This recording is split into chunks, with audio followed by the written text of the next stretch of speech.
শক্তিশালী দল নিয়ে অস্ট্রেলিয়া টিম ঢাকায় এসে পৌঁছেছে। ৩ ম্যাচের ওডিআই ও টি-টোয়েন্টি সিরিজ খেলবে ৯ জুন থেকে। সকাল ১১টা থেকে শুরু হবে এই ম্যাচটি। দেখা যাক বাংলাদেশ এই প্রথম ম্যাচটি অস্ট্রেলিয়ার সাথে কিরকম করে। যেহেতু পাকিস্তানের সাথে কিন্তু অস্ট্রেলিয়া ইতিমধ্যে সিরিজ হেরে বাংলাদেশে এসে পৌঁছেছে। আমরা চাচ্ছি বাংলাদেশের যেন পাকিস্তানের মতো সিরিজটি খেলতে পারে। আর মিরপুরের উইকেট বর্তমানে কিন্তু বিশ্বমানের হয়ে উঠেছে, কারণ এই উইকেটে কিন্তু প্রচুর রান হচ্ছে। বোলাররা এবং ব্যাটাররা কিন্তু দুনো পক্ষই কিন্তু পারফরমেন্স করতে পারছে। সেই সুবাদে বলা যেতে পারে মিরপুরের উইকেটটি এবারে খুব ভালো হতে চলেছে। এখন দেখার বিষয় হচ্ছে অস্ট্রেলিয়ার টিম কিরকম করতে পারে বাংলাদেশের বিপক্ষে। বাংলাদেশ কিন্তু এই মুহূর্তে দারুণ পারফরমেন্স রয়েছে, কারণ কিছুদিন আগে কিন্তু বাংলাদেশ নিউজিল্যান্ডকে হারিয়ে দিয়েছে। এরপরে কিন্তু এখন বাংলাদেশ ডিপিএল নিয়ে ব্যস্ত আছে। বর্তমানে ডিপিএল এ কিন্তু তৌহিদ হৃদয় ব্যাক টু ব্যাক সেঞ্চুরি হাঁকিয়েছেন।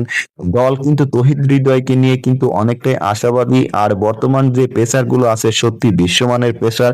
অস্ট্রেলিয়ার বিপক্ষে প্রথম ম্যাচটি কিন্তু বাংলাদেশ 4 পেসার নিয়ে খেলবে। আর এদিকে কিন্তু পাকিস্তান কিন্তু দারুণ ভাবে কিন্তু অস্ট্রেলিয়াকে সিরিজটা হারিয়ে দিয়েছে। আর তারা বিশ্বকে জানিয়েও দিয়েছে মিরপুরের মতো উইকেট তৈরি করে অস্ট্রেলিয়াকে কিন্তু এবারে বধ করেছে। শাহিন শাহ আফ্রিদির অধিনায়কত্বে এবারের ম্যাচটি কিন্তু অসাধারণ ছিল। আর অস্ট্রেলিয়া টিম কিন্তু এতটাই শক্তিশালী দল যে বাংলাদেশে আসছে সেটা কিন্তু আপনারা ইতিমধ্যেই জেনে গেছেন। এই টিমটা যদি বাংলাদেশের সাথে সিরিজ হারে তাহলে কিন্তু বাংলাদেশের আর কিন্তু ভয় ডর থাকবে না, কারণ এবারে অস্ট্রেলিয়া টিমটা কিন্তু অনেক শক্তিশালী।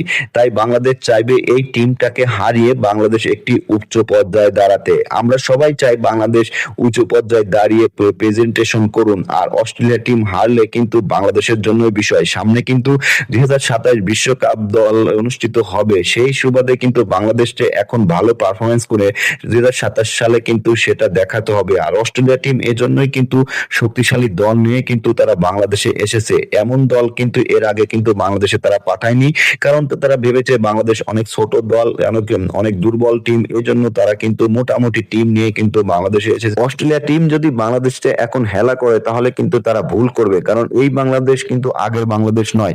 এখানে কিন্তু বিশ্বমানের ব্যাটার ও বিশ্বমানের পেস বোলিং আক্রমণ আছে, যাদের গতি দেখলে অস্ট্রেলিয়া টিম কিন্তু অনেকটাই দড়িয়ে যাবে। এখন অস্ট্রেলিয়ার দেখার বিষয়, বাংলাদেশকে ছোট করে দেখলেই কিন্তু অস্ট্রেলিয়ার জন্য বিপদ। এই জন্য অস্ট্রেলিয়াকে অবশ্যই বাংলাদেশের সাথে চ্যালেঞ্জ ছুড়ে দিতে হবে। আর বাংলাদেশ তো ইতিমধ্যে কিন্তু ভালো পারফর্ম করছে, এটা কিন্তু বলাই যেতে পারে। তাই অস্ট্রেলিয়াকে ওডিআই ও টি-টোয়েন্টি সিরিজ হারিয়ে বাংলাদেশ কিন্তু একটা ভালো পর্যায়ে যাওয়ার সুযোগ এখনই রয়েছে। অস্ট্রেলিয়ার অধিনায়ক ইতিমধ্যেই জানিয়েছেন যে পাকিস্তানের মতোই পিচ হতে পারে বাংলাদেশেও, কারণ বাংলাদেশ ও পাকিস্তান যেভাবে পিচ বানিয়েছে এতে কিন্তু আমাদের অনেকটাই চ্যালেঞ্জিং করেই তারা কিন্তু খেলবে।